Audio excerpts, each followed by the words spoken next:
Welcome back, everyone, to another episode of the Leadership Void podcast. I'm Enrique with my co-host Vince to bring you the best in our veteran, military spouse, and first responder community. And Vince will introduce today's guest.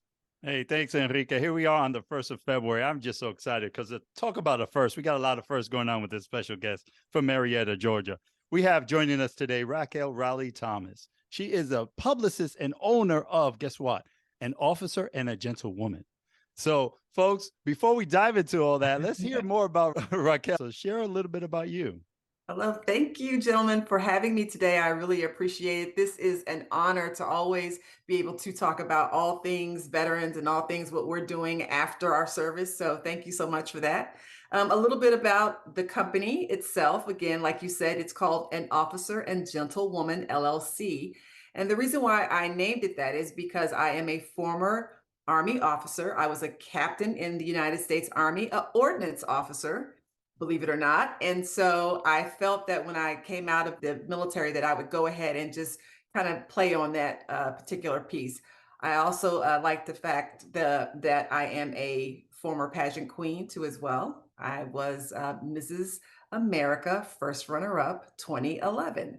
So that's where that name piece came from. And in regards to the company itself, I am a publicist. And again, what we do is we have 4 divisions in our company. We have talent management, public relations, brand management, and production services. So we basically focus on those clients who are in the beauty, fashion, or lifestyle industry, but we do go out of it. Sometimes we do have sports clients. Sometimes we do have corporate clients. So we are always prepared for any type of client that comes to us, but we mainly focus on those 3: beauty, fashion, and lifestyle. Well, it's always so nice to see the journeys that veterans venture in post-service. I see that not too many people go towards the pageant, right? I don't think Vince and I will be going in that route anytime soon, Right. but you did, and that's amazing. It led you to this formulation of this company now, and I love the title, Officer and a Gentlewoman. Most of us have seen the male movie version of that. Right. So tell us a little bit more about your company. Sure. So, just right now we have 2 locations. We have a location in Washington, D.C., and we have a location here in Marietta, Georgia now. Our family moved here approximately a year ago. Very excited to be here. A little bit more slower pace than where we were from. I'm from Maryland, and it's just interesting because I've had the wonderful opportunity to work with an organization called Fashion Group International. I was a member of this group in the DC metro area, and then I moved my membership here. I say that to say the regional director, Nancy Flaherty, literally took me by the hand and introduced me to all of the people that she knew. She's a very well-known woman in the Atlanta community. She is a socialite. As well as an author. And so she took me under her wing and really gave me an introduction to a significant amount of people in the community who are, in the need of public relations and the things that I actually can service them. So it's always wonderful for a veteran to have someone who is on their team as soon as they leave the military or when they are starting a new business. I think that is very important in our community. I always tell people, if a veteran can go out and have that selfless service of going to fight for our country, they can fight for your companies as well. So hire veterans for all your needs. We have the skills, we have the discipline to make sure that your company succeeds. And so it was just an honor to be able to be a part of FGI. And I am now their public relations chair. I was nominated on to being in their service. And so I'm really appreciative about that. Again, it means a lot to me as a veteran. Sometimes civilians don't realize how much it means to us because some people kind of shy away from hiring veterans because they've heard these stories. Well, all these stories are not for all veterans. There are many veterans who are, able-minded individuals who have a lot of discipline, have done a lot of successful missions in their military lives, and now they can come out and help you with your organization of your companies. So that's one thing I appreciated. So it's always good to have somebody as a mentor to help you. So I You know, appreciate her. So shout out to Nancy. and shout out to you for the nomination. Definitely is a Yes, thank well you so received. much. Yes. So here we are with veterans, protecting our nation, serving Yes, the mission of the military, and hopefully serving the mission of those companies that they join in. So as you mentioned, yes, hire veterans is very important. hire So veterans. absolutely. So Raquel, what entrepreneurship challenges or lessons learned you love to share with our audience today? One of the things I learned in the military was to kind of lean on your battle buddy, if you will, in any mission that you were trying to accomplish. And I think sometimes when you are not, when you have left the military in that transition, you feel like you have to do it yourself because you don't have that battle buddy, that military battle buddy with you. So you try to do everything yourself, not recognizing that there are people out there who have that subject matter expertise that actually can help you continue to grow. And so I had to kind of get out of my own way of understanding that there are people who want to see you succeed outside of the military. Not everyone is trying to go against you and be your competitor. And especially those who have already been very successful in what they've done, there's no reason for them to want to go and throw rocks at what you're trying to do. They see you as someone trying to build, and so they want to help. So I think for me, I think if I could do it all over again, I think I would have grabbed more people to help me, reached out to more individuals, do the ask. It's very hard for military members to ask people to help them because we're so used to having to do it ourselves. And even though we have our battle buddies in the military, we know we could talk to them in a different way than you do civilians. And so I think it would be great if there was like maybe some great transition from military to maybe being entrepreneur, but some of the things that you need to do, some better toolkits that are could be out there for them. I think it'd be great if there were more toolkits that toolkits with people attached that could help those of us who want to be entrepreneurs but don't realize that, guess what, there is help out there. So that's the bottom line to that. Just ask for help. It's okay. Collaboration is so key to It the is very success key. of not only a person but the team. And if you don't know how to do that on the outside, it's going to cost you, right? It So is. great tip and great suggestion there. And I hope everybody listening write that Yes. down. Now, talking about collaboration, there's always the future to look forward to. So what's on the horizon for you and your company? So my goal is to get, I've already done my business plan for this year, which is one thing I would also tell veterans to always do, to update your business plan each year, and especially your marketing and communications piece and your public relations piece. And the reason is because things change, social media changes, things in the community change. We had a pandemic for 2 years. I mean, that knocked a lot of business plans out the door for a lot of people because of they weren't expecting that. So I think people are being a little bit more conscientious about having some kind of base plan just in case something like that happens again. God forbid, we hope it does not.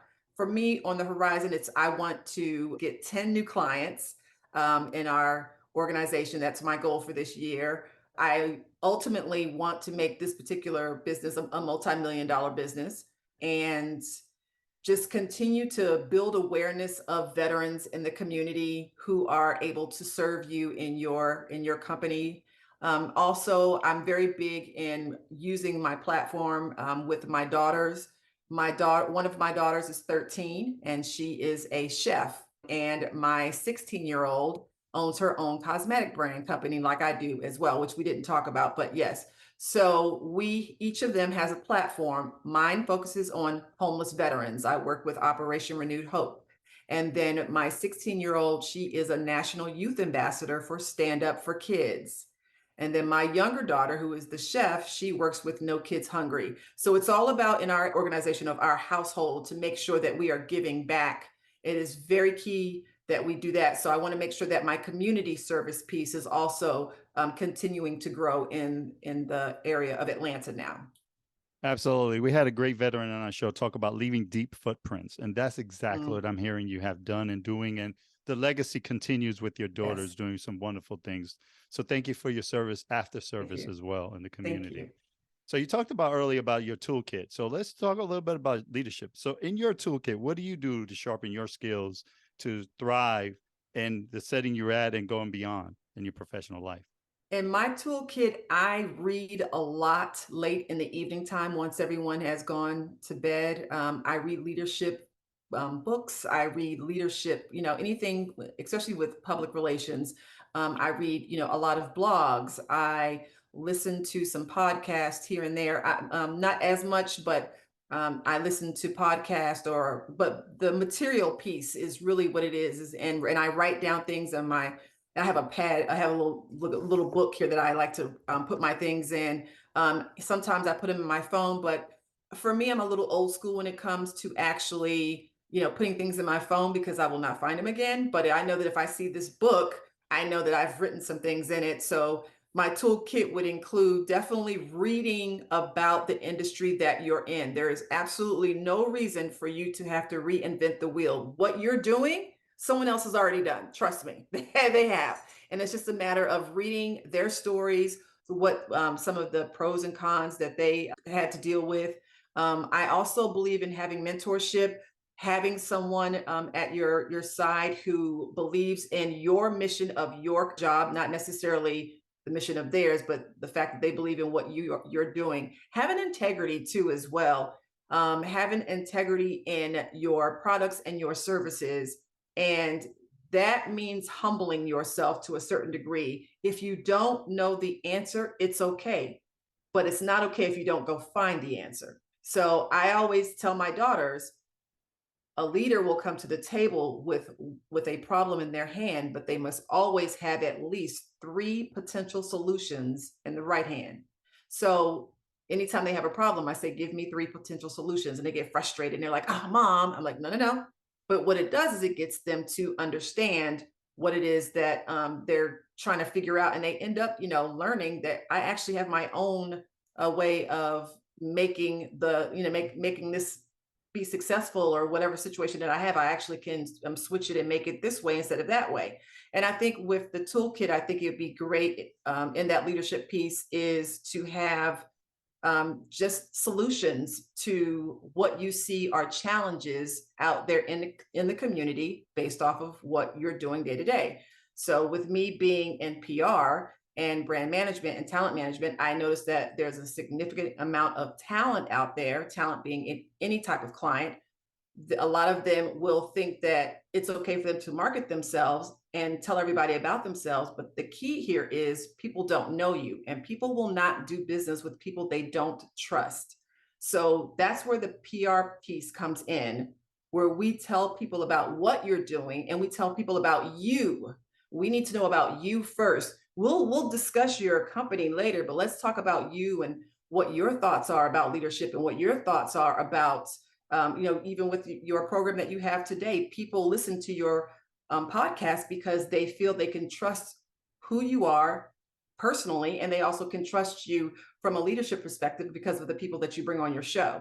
So I think in that toolkit, it's really about also learning about yourself and knowing what you need to work on. I know that when I first got out the military, I had a tendency to speak in more of a military cadence, not because I was trying to intimidate people, but that was just the way that I knew. And I actually had a woman come to me and she said, you're beautiful, and gave me all these great compliments. She says, but sometimes you can intimidate people because of the way you speak.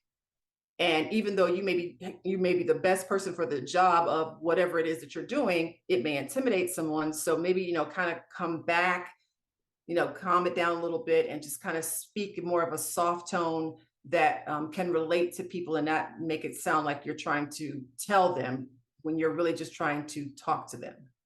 Definitely great advice and definitely a great approach. I know mentorship has been vital to both Vince and I's growth personally, and I'm sure in your case as well.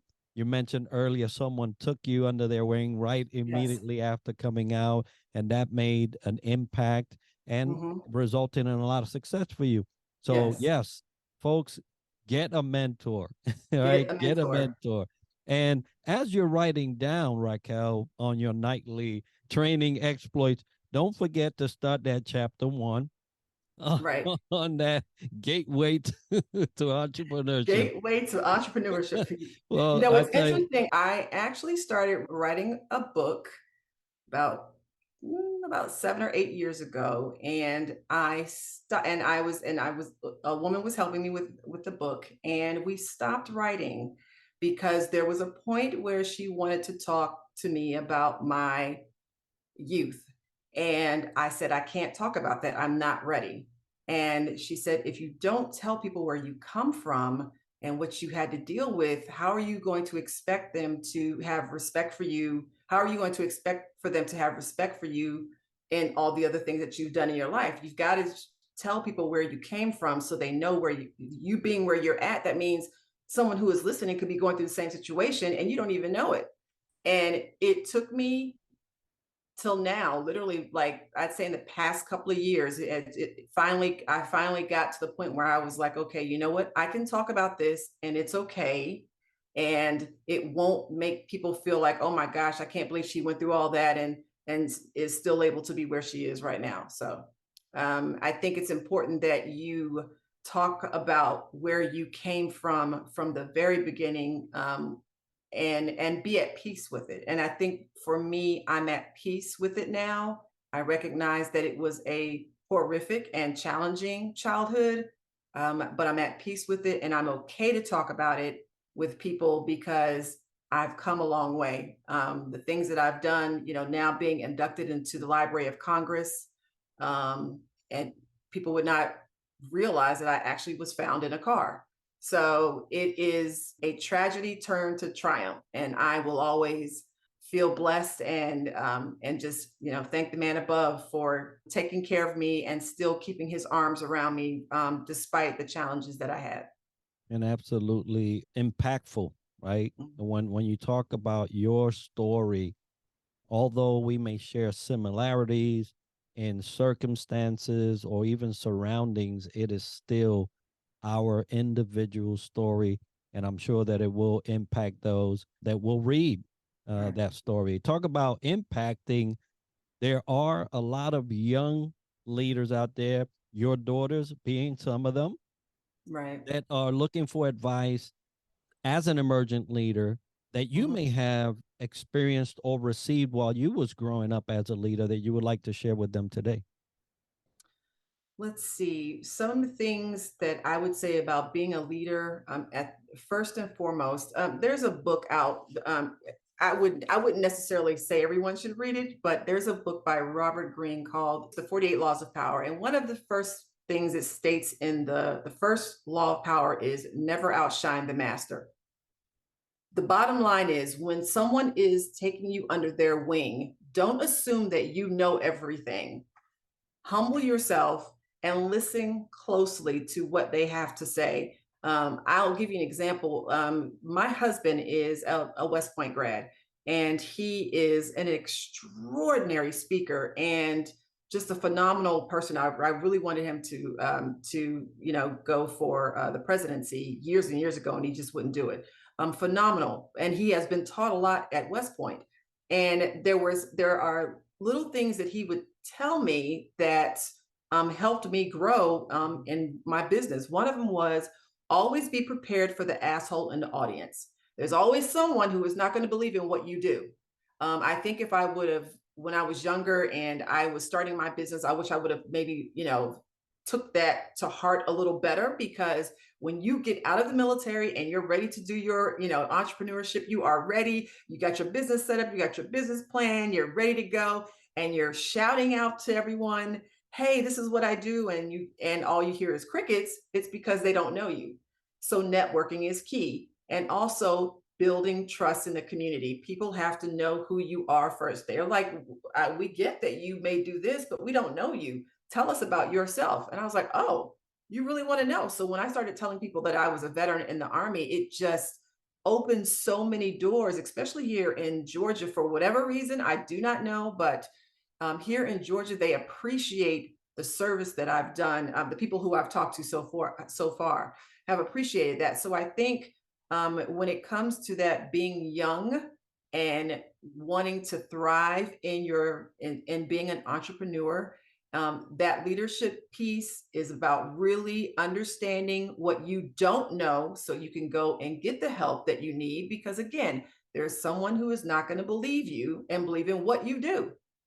Just like you have people who do believe in you, that you got to also think about the people who don't believe in you. So how do you win them over? Because they actually may have the contract that you need to get in order for you to, to sustain what you need for your own organization. So sometimes, people who are mentors or who have been leaders, they've gone through a lot. So they're very, standoffish for the most part. I happen to get lucky with this particular woman, Nancy, but the only reason why is because I already had a superlative lined up of things that I've already done. So you couldn't really look at me and say, okay, well, she just started this. No, she's been doing this for, she's been in the media and entertainment business for 30 plus years. And it was, so to look at my resume, it spoke for itself. But then when she spoke to me, I was able to, reiterate what I had already done. So it wasn't like I made my stuff up. It was true. Don't lie about what you do. If you can't do it, you just don't. If you don't know it, it's okay. You could say, you know what, I don't really know the answer to that question.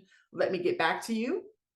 Those kind of things. So I think being humble at the very beginning is basically one of the best things I can say about leadership. Listen to those people who have already done what you have done, and make sure that you're talking to people who are actually successful in that business, because there are some people who say they're successful and they're really just hustling you. So make sure that the speech also goes well with what they actually do. So I would say in leadership, definitely be humble. Listen to the people around you who are successful. Make sure that you are learning the different aspects of your business. Like for instance, even though I focus on the being a publicist, I know all of my business because I've been a part of it. I was a photographer in the military when I first came in. I was enlisted for 5 years first as a photojournalist. And then I went into ordnance, which I did not want, but it happened that way. But and then so I have that piece in regards to when my clients say, here's a photo of me you can use. I'm like, no, ma'am, you cannot use that photo. It will not resonate with the community like you would want it to be. You're going to have that person in the audience who says, oh my gosh, look at this horrible photo, because they just took it, basically in their basement with no light and took a selfie and said, this is going to be my headshot. No. But again, that piece, I'm taking that piece, and using it in my business, being a pageant queen, knowing how to look the part. That came from being in the military too, as well. And looking dress right, dress at all times. This is how I dress every day. This is not, I just dress up for. No, when I get up and I, go about my business, I go out. Sometimes my kids are like, where are you going? I'm like, I'm just going to the grocery store. Like that. Yes. Just like this, because you never know who you're going to run into at the grocery store or out and about. So always look the part. It doesn't mean that you have to go spend a lot of money, but always look tailored. That includes making sure your hair looks nice, for gentlemen, making sure that, your cuts look really nice and that you look professional everywhere you go, because, of course, as we all know, that first look matters. So I would definitely make sure that they look the part, and I think that's it. It was a plethora of great advice and pearls of wisdom. I would say, Right. folks, great stories, keeping it real, true to power, what she's saying here, folks. So, and hey, it's a great plug for those who have military background. You have all the roots needed to be a great entrepreneur. You really do. You really do. And early on, you talked about sharing you're an avid reader, and I'm currently reading The Gifts of Imperfection by Brene Brown. And based on the story for your book, by you allowing your light to shine, you allow others to let their light shine as well. So yes. Thank you for sharing that. Thank you. I'd like to ask you also this question here about most memorable leadership aha moments. Do you have any that you like to share with our audience that you had during your service or as you became an entrepreneur? Oh, I have several.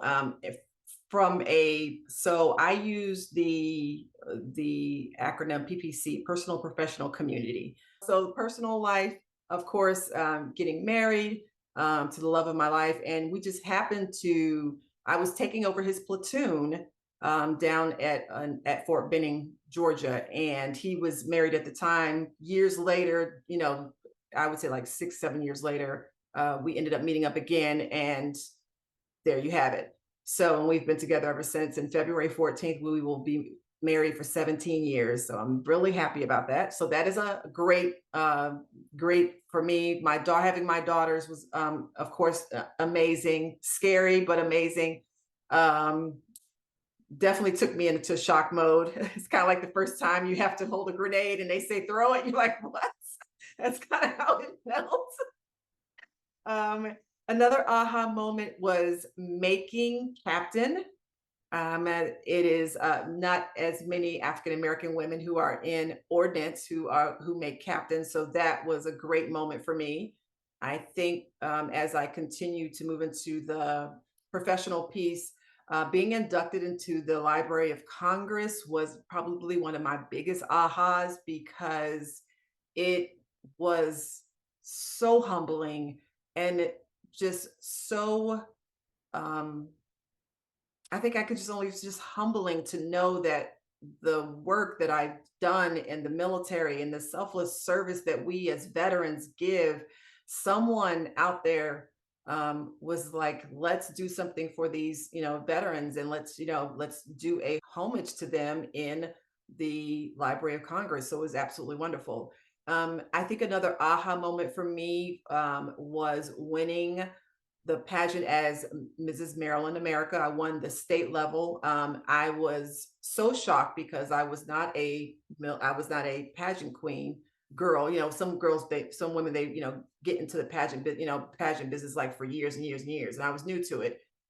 But I got in the pageant and I won. And then when I went to the national pageant, I was the first African-American woman to get to the level of first runner-up in the 40+ history of this pageant system. So for me, that was absolutely outstanding for me. Of course, it would have been great to have won, but I think if I would have won, I might not be in the position I'm in now, because soon after that, I became a judge, and then I became a director for 3 pageants. So I was able to put crowns on other women's heads, which is what I love to do anyway, is to highlight women and highlight men, of course.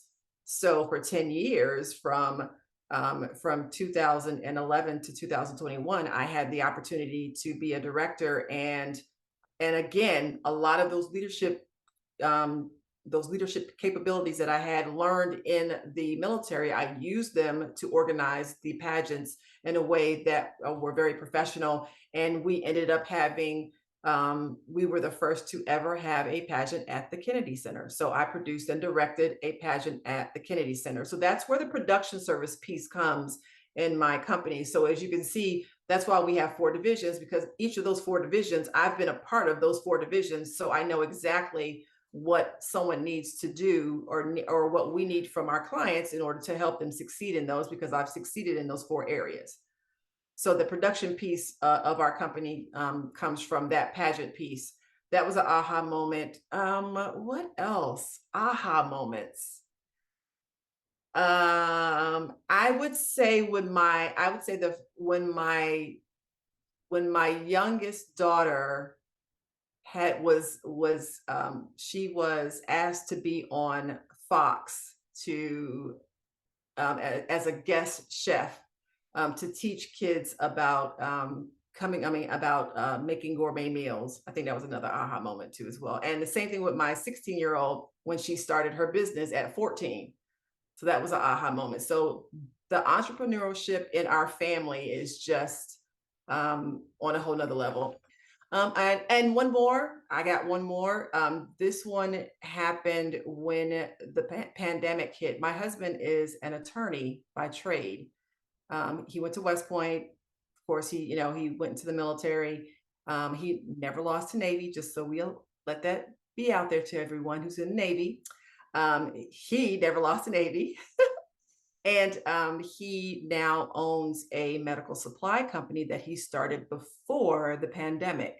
So when the pandemic hit, you had all these Fortune 500 companies and government agencies contacting him, trying to get the supplies that they need. And it was just an aha moment in a retrospect of, oh my gosh, we are able to help the community in this kind of a way. And it was of course, a blessing for our family, but it was also monetary, but from a moral perspective, it was very gratifying to know that we were able to help other people. And I always go back to that. It's great to be blessed and you appreciate all the material things, but when you're able to help someone who is in need, that is the greatest gratification that you can receive.